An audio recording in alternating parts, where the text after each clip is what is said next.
Hello, everyone. Happy Thursday. Thank you all for joining us. We're going to go ahead and get started.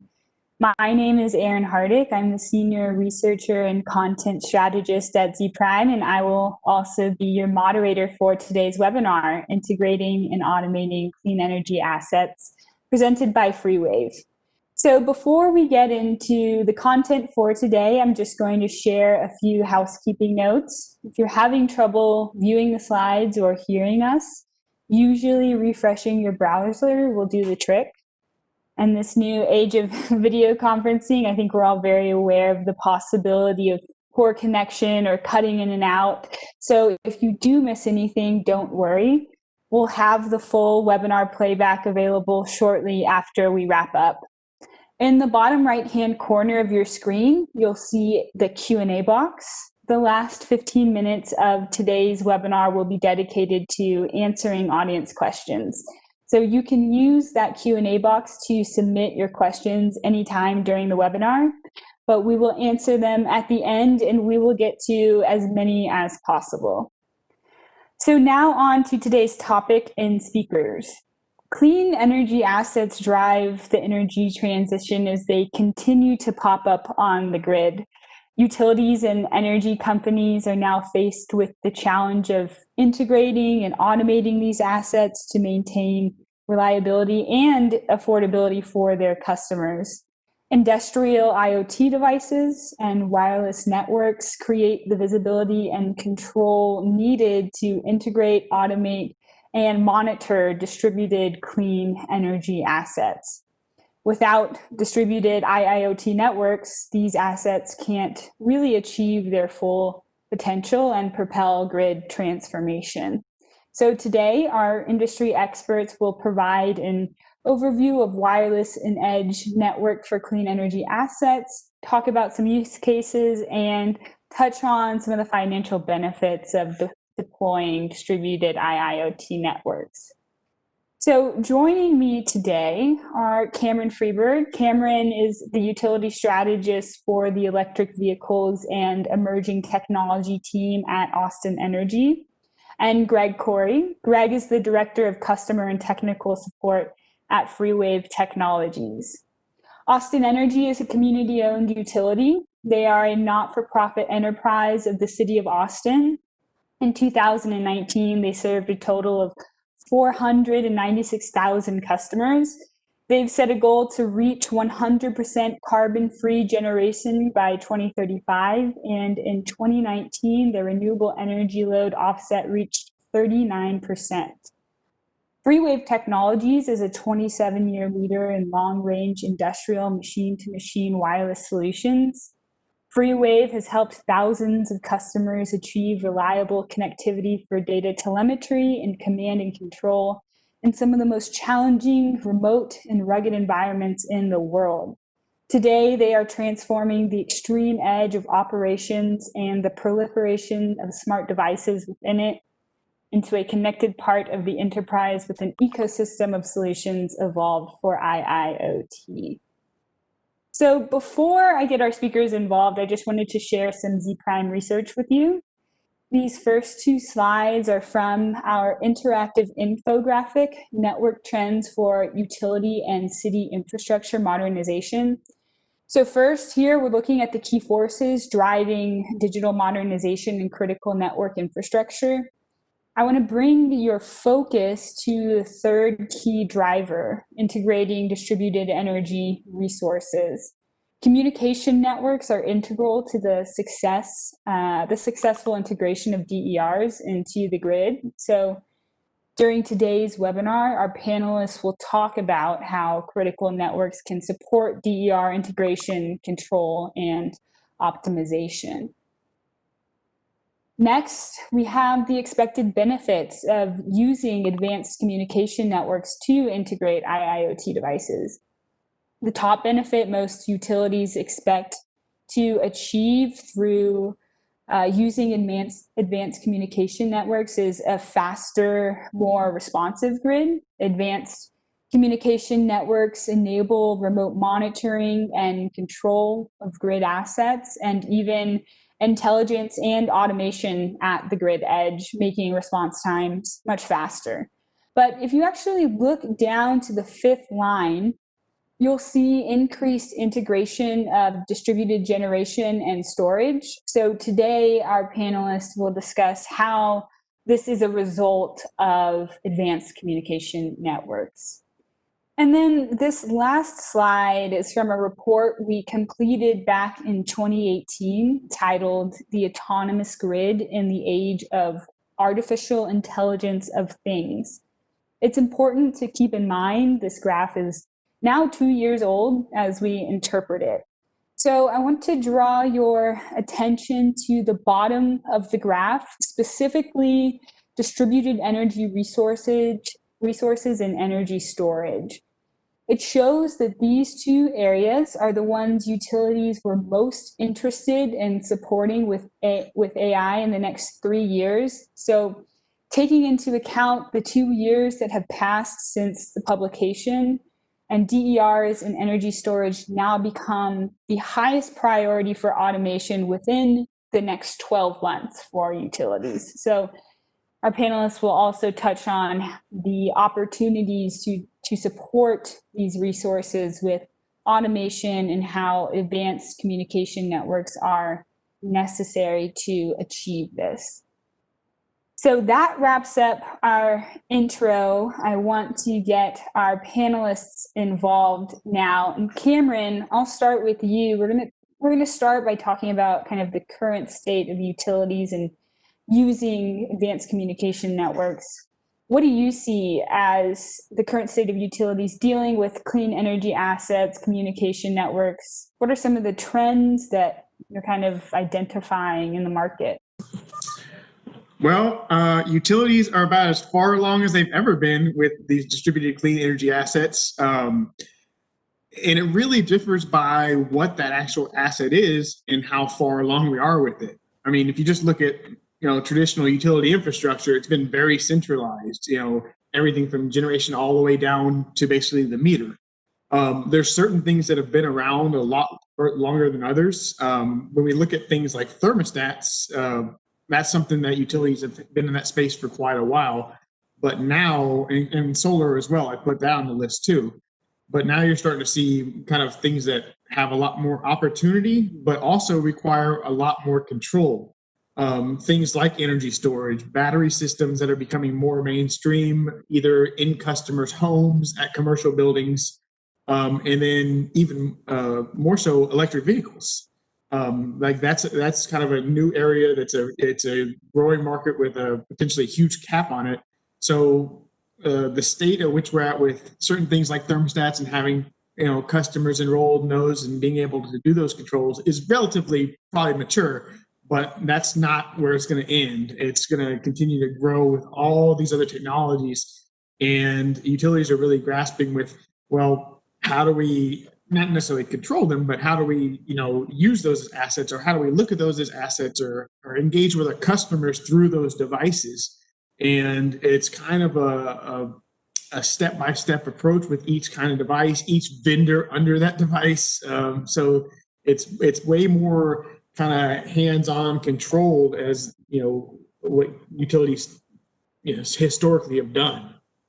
Yeah, and after we hear from Greg, Cameron, we'll get into how that kind of creates challenges for you guys at Austin Energy.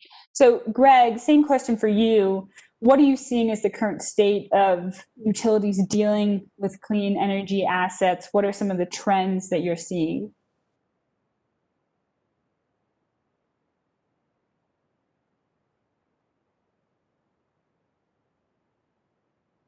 And Greg, you're on mute.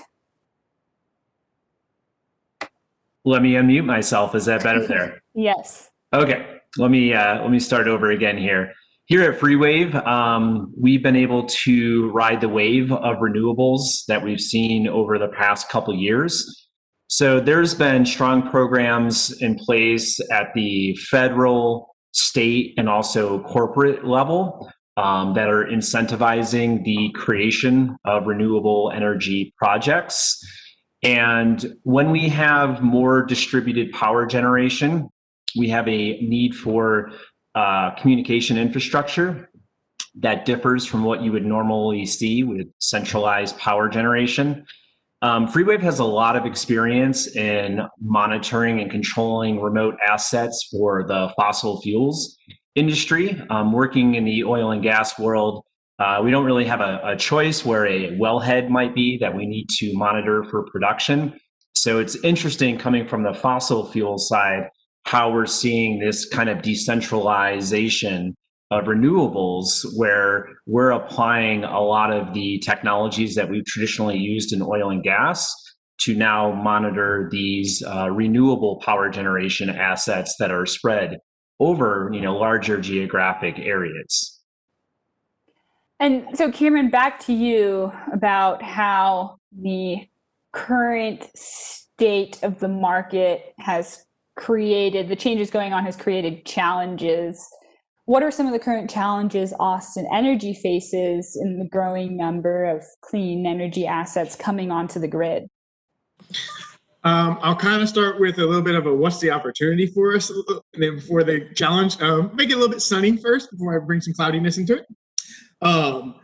So one of the opportunities for that is, since we're now getting out of that kind of like centralized area, we're starting to be able to have more interactions and have more specific programs with our direct customers. I mean, if you just look historically what interactions between a customer and a utility probably look like, it's probably either setting up an account, reporting an outage, or paying a bill. So not necessarily the most positive interactions sometimes. So now having programs that are kind of tailored towards things that customers are actually interested in now, whether it be renewables or sustainability or energy efficiency and saving money on bills, that's kind of one of the huge opportunities for it. The challenge within that comes from, I'd say, first of all, is interoperability. So if we're trying to either do utility programs that, let's just use thermostats, for example, where it's really about, reducing load and using thermostats or some other device for reducing that load.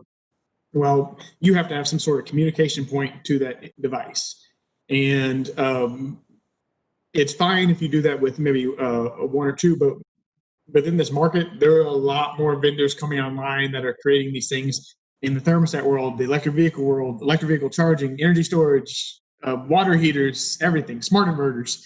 And so how do you not have it where you're having to control this series of devices through 50 different kind of portals, through closed standards that might be they get you in like things like vendor lock-in, things like that. So how do you have kind of a centralized platform for controlling all these devices, and how do you have a centralized platform for sending messaging to customers, reporting, all of that kind of stuff? So interoperability is definitely one of those areas that's kind of challenging. The other is just from, again, traditional utility operations, is we owned everything for a while, or, bought into it. Now with these assets, a lot of them are customer owned and customer sited. So how do you make that connection point with customers, become a trusted resource to, work with them on it? So it's just completely different operationally from an ownership method, from kind of centralized to decentralized, and then working with the vendor and the OEM community and how to maintain open standards and have any way you can do things in aggregate now, as opposed to having to go across 1,000 different platforms. So it's not just like little changes; it's significant changes to the business model and how utilities kind of run the grid. Yeah, I mean, and that's and now we're looking at things that we can be more reactive to. So it's not just now necessarily. I mean, yes, matching generation with load, but now having this kind of second tier of management from the device level. And then when you get into things like energy storage, which I think we're going to go into in a little bit, what that opportunity presents, and then huge loads like electric vehicles, especially medium and heavy duty electric vehicles, and what that looks like.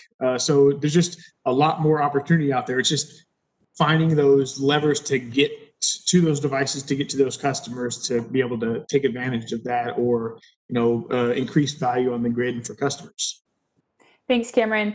Greg, you mentioned the transition from centralized to decentralized. One thing that you talked about when we were preparing for this webinar was how decentralized generation is now covering a larger geographic area. Can you talk about how that creates further challenges in having these resources cover a lot more space? Yeah, absolutely. So these renewable projects pose a series of challenges at every point in the implementation. You don't get to choose based upon the location where a solar panel or a wind turbine should go based on convenience, right? It's based upon the environmental positioning. So that presents a number of challenges. I mean, even just constructing the site, right? Using local labor, maybe it's a remote location. And those challenges carry on through when we talk about communications infrastructure for some of these locations. Some of them may have transmission lines. Obviously, we have to find a way to transfer the power, but there may not be fiber communication lines to the location. It could be underserved by the cellular market for coverage there. So solving that communications infrastructure has been a driver of FreeWave solutions for the renewables market there. And those challenges, vary depending upon the location, but it's all about how we can get data to and from those locations. And when we talk about the actual data from these assets, it's controlling load balancing, so turning things on and off. It's monitoring processes remotely to make sure they're efficient. And also speaking to the security side that you brought up in the diagram earlier, site security is an issue. So we don't have a centralized location where there's somebody on site at all times. With these remote locations, how can we get video off of that site in order to protect that asset? Because there might not be personnel on site 24/7.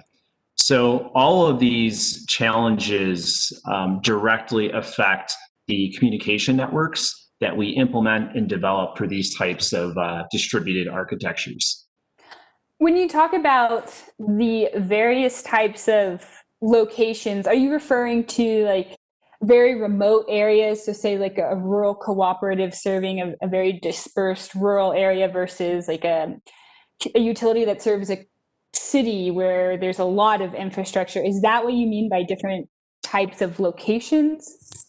Yeah, the differences in geography. There are some sites in rural Arizona for solar that are essentially in the middle of nowhere. And then there might be assets closer to town, like here in Boulder, Colorado, there's a wind turbine farm, that's pretty close to city limits there. So those types of challenges in that it could be close to an urban area where there might be infrastructure that you can leverage, or it could be in the middle of nowhere. Thanks, Greg. Cameron, I want to talk about the Austin Shines project. It's really allowed you guys to explore how to take advantage of clean energy assets. Can you tell us about Austin Shines? Sure. I'll try and talk about a 3.5-year project in under 5 minutes. So let me dive into that quickly. So Austin Shines, just for a little bit of background, was a grant we received from the U.S. Department of Energy, where the whole reasoning behind it was how you incorporate more solar onto the grid. And one of the methods they were looking at, and the one we chose, was basically in 2016 was integration of energy storage with solar. So what we did is we didn't want to just do like one use case application. We wanted to look at it systematically. And so we're going to integrate all of this within our traditional grid infrastructure. And so we deployed energy storage at the residential level, we deployed it at the commercial level, and then we did 2 utility scale batteries. So paired with solar, smart inverters, and actually connected into our systems. And I will, from the grid scale application, I just want to kind of throw it out as when we're looking at large scale batteries that are out there in the public, We did 2 use cases, one within our substation, and then one was actually in a neighborhood. I can't stress the amount of vetting that has to go into placing a battery in the middle of a neighborhood. So just a fun caveat for anybody looking to place a battery in a neighborhood. There are a lot of layers involved to that. So Austin Shines was really meant to look at how we can both take advantage of these kind of assets that are out there, particularly energy storage. And the first thing with basically taking advantage of all these distributed assets is how do you derive value from it? Traditionally, load reduction. I think that's been the kind of the main thing. And again, I'll point to thermostats as kind of the use case for that and how we reduce our transmission costs through doing aggregate load reduction with thermostats. Energy storage, a lot more flexibility than that because now we're looking at things like two-way flow, and so through Austin Shines and through having solar pair with storage and all the different applications is we looked at actually 19 different use cases for deriving value.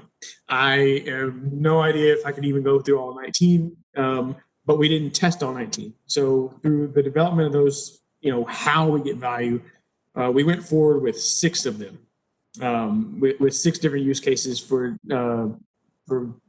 deriving value from energy storage paired with solar.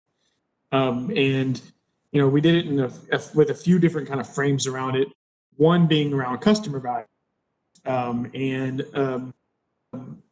what that was really focused on was in the commercial space. We knew a big barrier for customer bills in the commercial side is demand charge. So how do we utilize these battery systems for reducing demand charges within commercial customers on their bill? How do we kind of maximize both the amount of power coming out of these batteries as well as the duration to make sure that that demand charge is reduced actually in a month, because you can discharge a battery at full capacity, reduce the demand on a building for about 2 hours, but that's not going to cut down the demand charge, because then at 2 hours and 1 minute, okay, well, all that power comes back on. So it's really there's a lot of thought that has to go into to making sure that kind of duration is there for it. We also wanted to look at things like grid reliability with the utility scale units. And then finally, the third area we looked at for driving value was on the economic side. So how do you use energy storage to do either energy arbitrage with real-time pricing? In August in Texas, the per megawatt price is not cheap, especially when it's 105 outside and you have peaker plants running up. So how do you tie potentially market data into these things too to take advantage of that? And I could go on for about another hour on Shines, but I kind of hope that might be a good first pass at it. No, that was great. And narrowing it down to kind of the 3 value streams, I think helps. So, Greg, over to you. What role do you see? I want to also talk about grid edge computing, which I mentioned in the introduction. What role do you see grid edge computing and intelligence playing in the control and monitoring of clean energy assets? And then can you also maybe talk about, it could be a separate thought, but SCADA and how it kind of fits into this ecosystem? Yeah, absolutely. So, coming from a background in wireless hardware, I think what we've seen in the consumer space is what we're going to see in the industrial space. And we used the buzzwords earlier, IoT, or the Internet of Things, and then IIoT, the industrial Internet of Things. And what we've seen in the consumer space in the mobile phone market for years now, that it's becoming less about the communications hardware and more about the software that's running on that hardware. So FreeWave's approach to these wireless industrial networks for monitoring renewable assets has been to shift some of that software focus from being in the centralized location and that type of architecture to being more distributed. When you have a distributed architecture with what we call edge computing, or the ability to make decisions at the edge, we actually reduce latency. So going back to one of the charts that you had shown there, is that faster speeds, faster networks, being able to make changes and decisions quicker. And with edge computing, you can really leverage data in order to make those decisions quickly. So instead of sending data back to a centralized location, which we would traditionally see in power assets, we can take a specific data point, take it into one piece of hardware, analyze it, make a decision right at the edge of that network without having to send it back to a centralized location. In certain processes, milliseconds may count, seconds may count, and we can reduce the time for communication with edge computing, generally speaking there. So FreeWave has been pursuing the smart radio, per se, of the industrial radio world, in that kind of like everybody uses software on their phones, industrial radios can run software in order to make these processes overall more efficient. When it comes to securing, making sure that all of this is done in a secure manner, is the focus on securing the device or securing the network, or is it both? Easy answer, all the above. When you talk about a model for security, the first layer of that is actual physical security to the device, which can be an issue when you have distributed assets, as I mentioned previously. So yeah, ensuring that there's MAC filtering in place, that ports are locked, so somebody just can't open up a cabinet and directly plug into something. You'd be surprised in various energy related industries how easy it is to physically access something. So when we talk about security, that has to be, obviously the base layer for everything, the physical security, and then all the way through the whole network stack. So the encryption of data moving across those networks, the authentication to be able to access that data, completely firewalling off these networks so they're not exposed to the internet. That's also a hard edge that some customers take with that. Some of our customers that we deal with have completely private networks that are not connected in any way, shape, or form to the internet. That has its own pros and cons, that approach. Other times people want to publish directly to the cloud. And those types of applications require specific, security procedures and different types of encryption to ensure those things are safe moving across the network.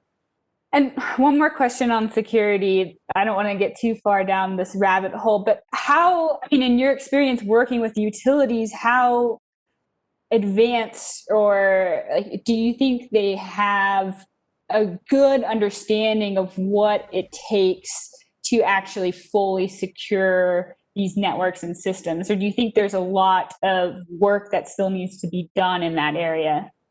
That's a really loaded question. So my overall answer is it could always be improved. So there are a number of regulations out there that govern cybersecurity when it comes to power generation, but not all of those are actually implemented in the correct way. People will cut corners. Security is always a trade-off with usability. So sometimes making something secure makes it much more difficult to use. And that's where we see people start to become more lax on security, is because of the usability implications of it. They want something that's easy to access, that any one of their technicians can work with. So there's definitely room for improvement. We have seen a slow but sure progression to people being more security oriented. But yeah, every once in a while, I still see stuff out there that I'll scratch my head about. That is just way out in the weeds. But overall, I think the progression is moving in the right direction. Very good. So, Greg, one more question for you. Let's get back to talking about some use cases. Do you have any specific projects that highlight the importance of wireless connectivity and remote control and monitoring of decentralized assets? Yeah, and I can cover both angles on that. So on the monitoring side, FreeWave has worked on a number of projects with wind turbines. So we have an industrial radio that's actually in the top of the nacelle on the wind turbine there. And there'll be a collection of sensors distributed throughout the mechanisms in the wind turbine that are measuring vibration. And the FreeWave radio will be collecting that data and then transmitting that over a long range back to a centralized location for analysis.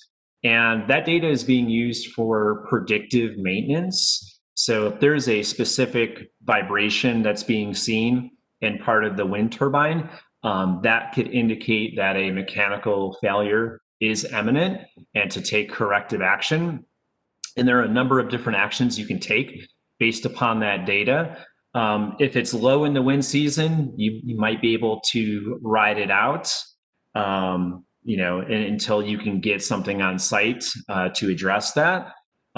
If it's something that's super critical to the function of the mechanical drive system there, maybe you turn that asset off before creating a problem.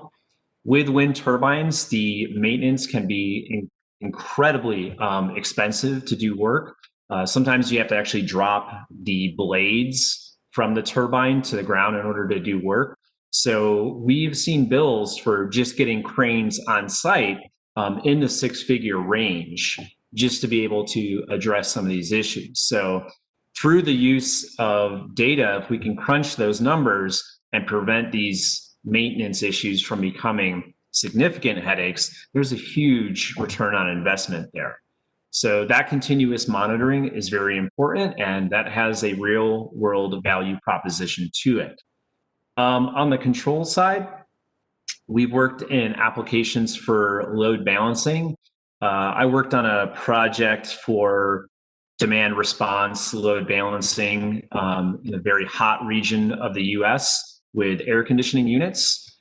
So there wasn't existing, we'll say, operator infrastructure to support that data. So we designed a solution that monitored the temperature of these air conditioning units, and we were able to balance, with the temperature inside versus turning these air conditioners on and off for load balancing there.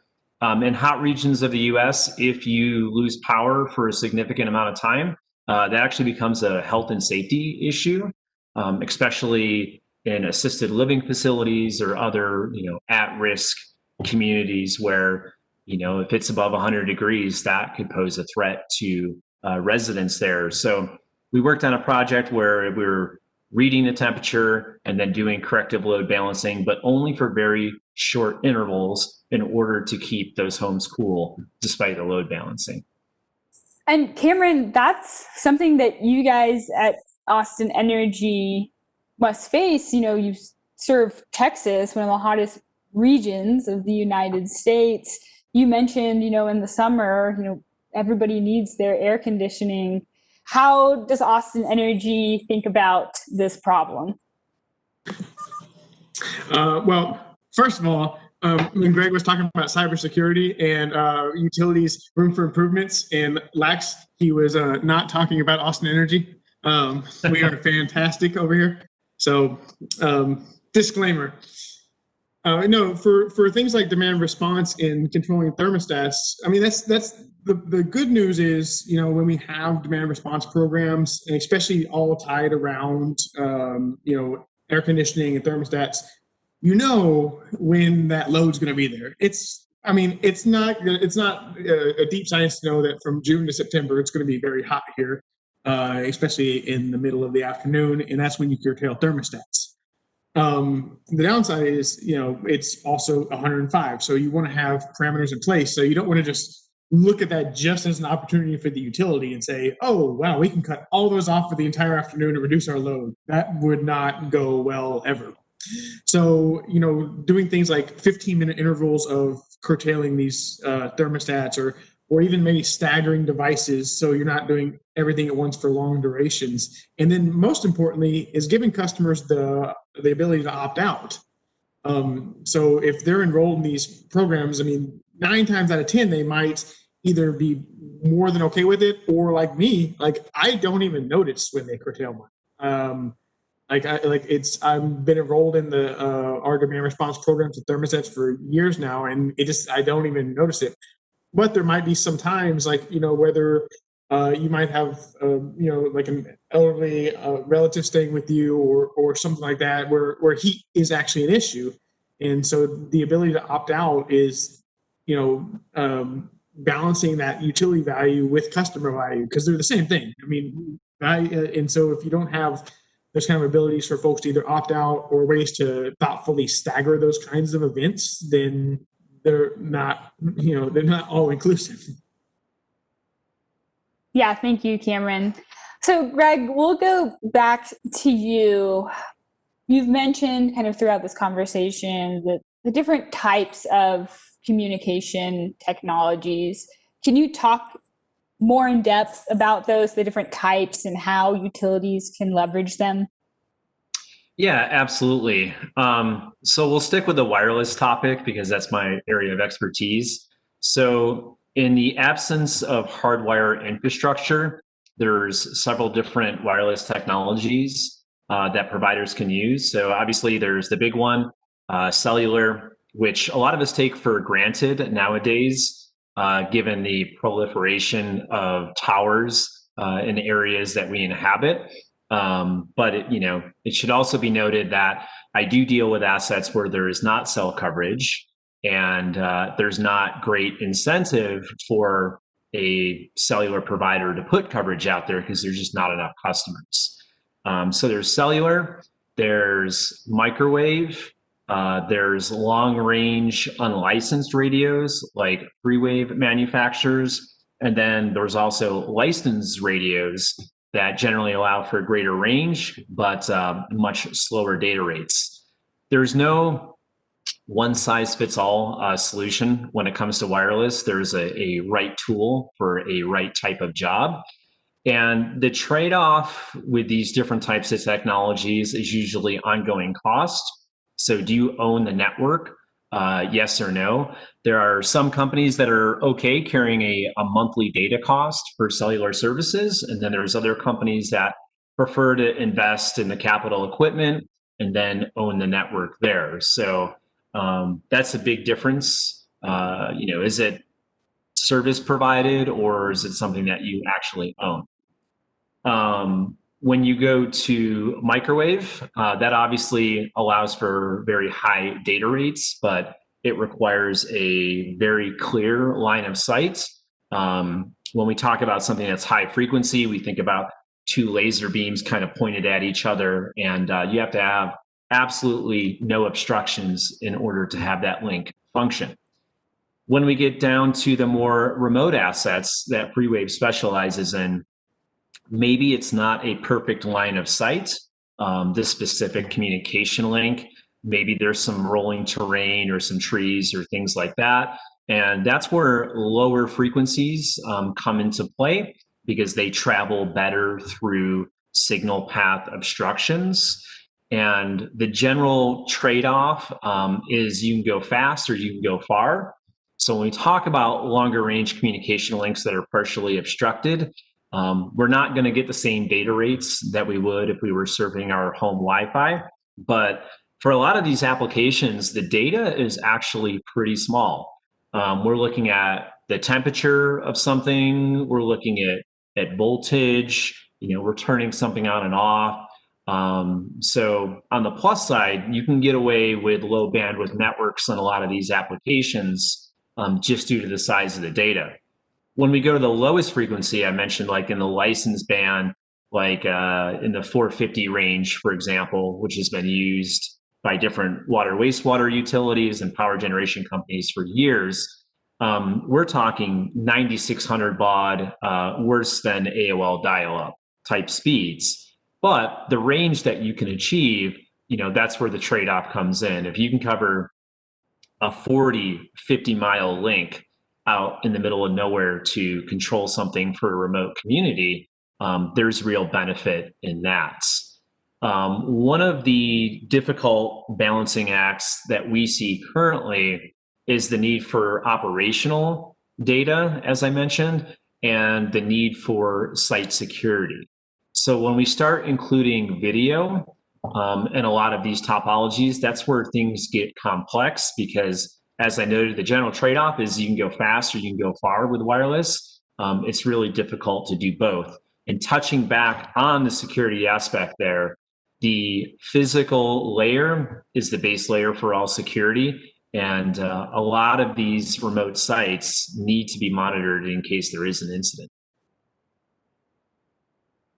Great, thank you, Greg. And Cameron, I want to close out our conversation talking about automation. You've mentioned you think that there are, a lot of opportunities for utilities to leverage automation and kind of connecting all of this data that is coming in from these decentralized assets. Tell me about that and what you think the opportunities are.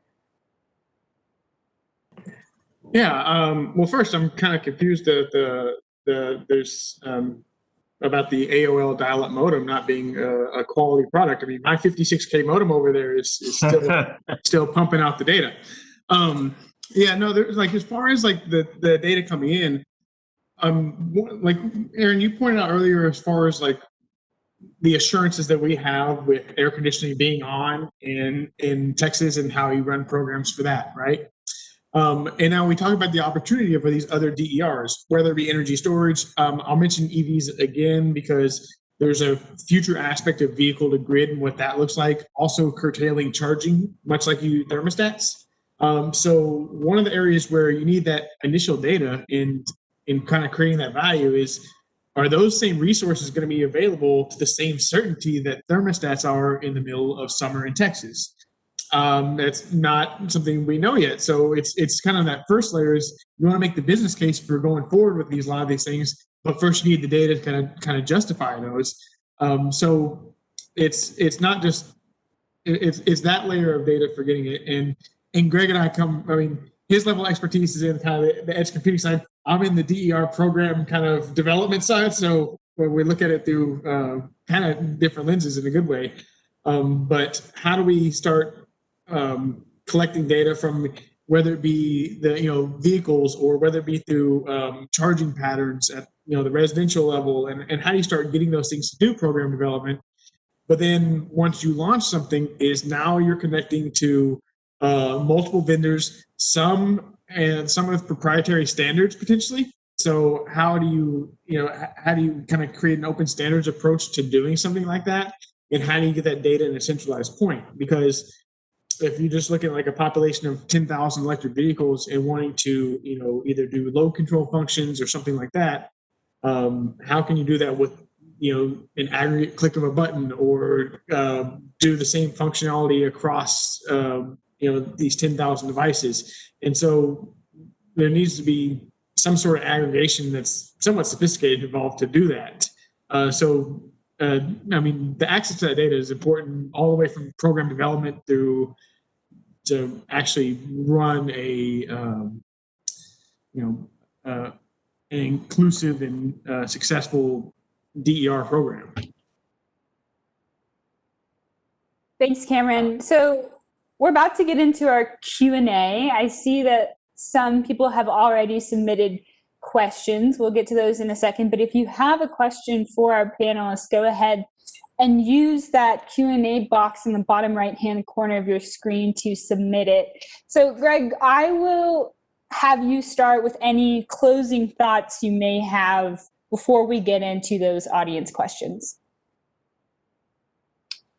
Yeah, I guess in closing, I'm not going to use the word synergy. I'm not going to do that, but how we put all of these different things together, and that kind of leads into one of the questions I see here in the chat room.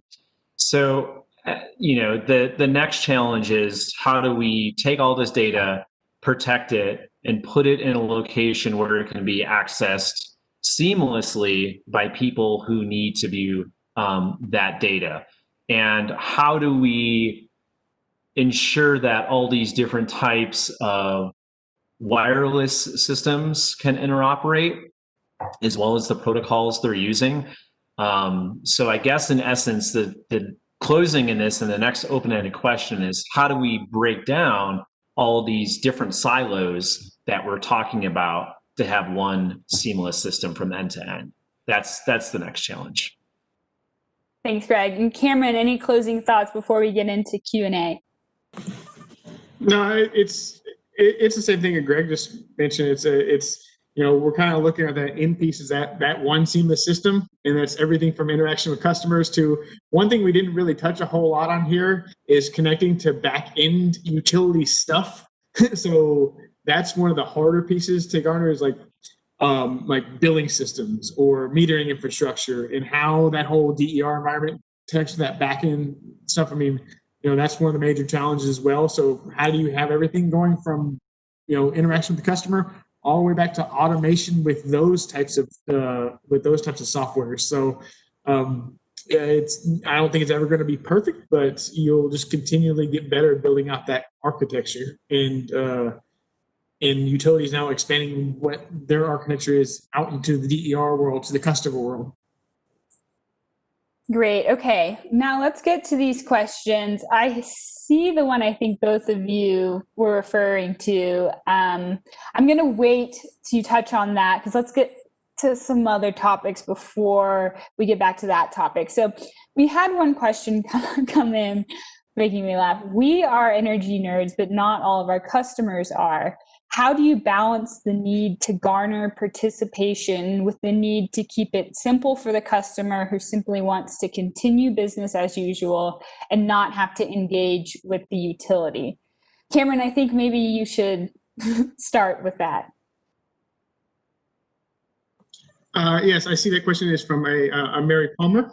Sounds like a very bright and young go-getter that might work for a very well-renowned renewable energy program at a Central Texas utility. I'm just guessing here. But a lot of that is so there's certain things that we want. I mean, we want to kind of balance that. We want to balance customer participation and utility value. And there are ways to get customers involved in your programs and then not do it to the point of annoyance, like we're asking them like to do reporting and stuff like that, or installing devices necessarily directly in their homes or whatever. So at least from the EV space, a lot of stuff we do is, or even a lot of our programs is, if you can get customers to enroll in things and then stuff happens kind of autonomously on the other side, much like I mentioned in my thermostat situation and curtailment and me not noticing it, but still having the availability to opt out. I think that's a great example of how you, if a customer wants to have that participation, get that incentive, and then be hands off afterwards, they have the ability to do that. But if they want to be more active within it, whether it be opting out of things, they can engage with the utility to do that kind of stuff. But it's really just there has to be some sort of baseline option where a customer is enrolled in some sort of program. And it can be a completely passive approach. And it's really about customer choice there. So you can have completely passive to what was referred to as the energy nerds, where I get my usage emails and I actually check those and look how I'm stacking up against last month and projections. So I'm that high engaged customer, but there are a lot of them that aren't. So just having options where you can be a passive customer, but still enrolled in programs. Yeah, and that actually gets back to one of the charts that I showed for key drivers for advanced communication networks was trying to increase customer satisfaction, the changing needs of customers, and how everybody kind of wants a tailored experience. So, Greg, I'll point this question to you, and it's the one we were talking about earlier. And Cameron, you can offer any insights that you have. In the pursuit of large-scale grid independence, increased connectivity, and IoT technologies, how do you see multiple utility companies adapting our technologies to be able to work together efficiently to adapt and analyze data to better serve their customers? Yes, it's a really open-ended question. There's a few different directions that you could go. The first topic I want to bring up in response to that are standards for wireless communication. So, over the past 10 years, we've made great strides with Wi-Fi mean, essentially, Wi-Fi is in every device imaginable in your house now. There's a Wi-Fi radio. The proliferation of that standard has been far-reaching. We haven't seen the adoption of a wireless standard for long-range unlicensed networks. So FreeWave and a number of other companies in our space are niche players in that some of our technology is still proprietary, in that only a device from the same manufacturer will communicate over the airwaves. So there's still a bit of a silo there to be broken down, in that we need a wireless standard for these niche, long range, low data rate applications. And we just haven't hit that marker yet because the number of devices, the opportunity isn't as big as you would see in the consumer space. I still think it's a significant opportunity, but we just haven't seen that collaboration yet that we need in order to drive a standard. So when it comes to wireless communication, the sharing of that information and systems working together, a standard would definitely help that. There are a couple small niche standards out there, but nothing that's been widely adopted across the board. The other point I want to touch on is, you mentioned here, once implementing this new infrastructure, how can this data be shared and protected simultaneously? So there are a number of cloud computing companies that are up and coming that are working on how to take all this data, how to put it into a centralized location at very low latency in order to have that single source of truth, even though there's multiple different systems involved. So the recent IPO of Snowflake, that's a company that is taking all those different silos of data in the cloud and putting them into one protected interface, that single source of truth to be analyzed and have other types of AI run on it and things like that. So there's going to be opportunities for companies like Snowflake that solve that exact problem. Thanks, Greg. And Cameron, unless you are very interested in answering that question, I'm going to move on because we are running out of time, and there's two questions in here on microgrids. So Cameron, before I ask that, do you have any additional thoughts? Ditto. Okay, so we have the two questions on microgrids. I'm just going to ask one to kind of encompass both of them. With increased local generation and microgrids, especially in cities and heavy populated areas, how is the utility business model going to adopt or change? Yeah, I mean, a lot of ways. It's not going to be the traditional matching generation cost versus volumetric metering cost potentially on the other end. That's not going to be, and then kind of balancing that with the demand met to the customer. I think that's kind of the simplistic way that like electrons flowed before, and that was mostly the entire business model. So it's going to be things like, it's going to be a lot of customer facing programs. You're going to be reliant on a lot of customer sided stuff and relationship with those customers, whether it be through energy storage or connection to devices, reducing demand now with this whole network, as opposed to natural gas peaker plants potentially. So it's gonna change fundamentally a lot of things that utilities are doing. It's beyond looking at the way energy is valued too. So it's not just necessarily volumetric pricing anymore. It's there's a lot of way that energy can be valued potentially differently as well. So it's not just the way that we're going to interact with our customers, but the way that we start seeing the way energy generation and usage is valued. And Greg, do you have any thoughts on that question? You know what? I'm actually going to take my one and only pass on a question because admittedly that is not my area of expertise. I already did the same thing. So yeah, one for Q&A. I could fake it here, but I won't put you guys through that. We have another question that came in. Have you seen a change in the relationship with customers either residential or commercial, due to the pandemic with more people spending time at home? Cameron, maybe you can answer that first. And Greg, I'm interested if you're seeing if you've had experience with the utilities having these changed interactions with, like lower that there's more people in the home, more people on the network, less ability to connect. Maybe you could offer some sort of perspective there. But Cameron, I'll start with you first. Yeah, I mean, of course, there's the things of like energy usage patterns and all that that's changed with the commercial sector being not as full and now more people at home. So, of course, energy usage patterns have changed.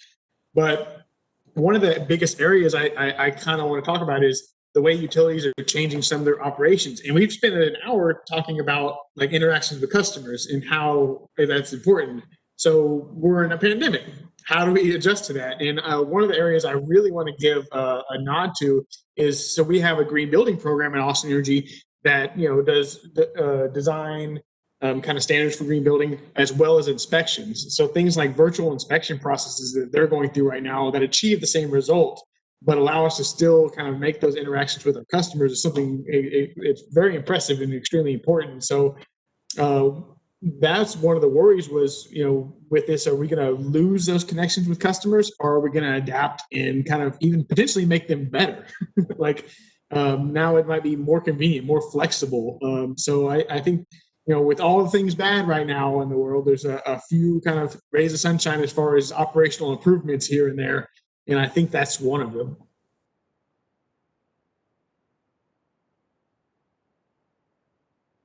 And Greg, what about you? Have you seen these relationships change or interactions change in any way? Yeah, speaking about operational improvements, it's funny, like the technology, that we're using to host this webinar, like this is not something that came out yesterday. Like this technology has been around for a long time, but I feel like the pandemic has really pushed us to leverage these communication tools that we've had available, but we've just been lazy about, because I'll jump on a plane to go visit a customer or fix something, because it was just easier sometimes to do it that way. But now we're really forced to use these collaborative tools online like we've been using. And how that's changed FreeWave's business is, I talked about having the right tool for the right type of job and wireless connectivity. It's kind of heightened the importance of last mile connectivity that FreeWave networks offer. So, we're doing like, yesterday I was doing a Microsoft team meeting with somebody in Houston for somebody that was on a hotspot in North Dakota that was remoted into something 10 miles like out into the middle of nowhere. And we were all doing that through different communication links in this overall system. So FreeWave has always had that last mile of connectivity covered, but now with the pandemic, I feel like we're really efficiently collaborating kind of in the virtual world and looking at these remote assets in order to solve problems. Yeah, absolutely. So that actually brings us to the top of the hour. We are out of time. Thank you everyone who submitted questions for the Q&A. And thank you, Greg, for sharing your insights with us today. You're welcome. Thanks for having me. And thank you, Cameron. We appreciate you. Anytime. Thank you, Aaron. And thank you everyone who attended. As I mentioned at the beginning of the webinar, if you missed anything, don't worry. We will have the full replay available to you, and we'll email it out as soon as it's ready. We will see you all next time. Have a great day.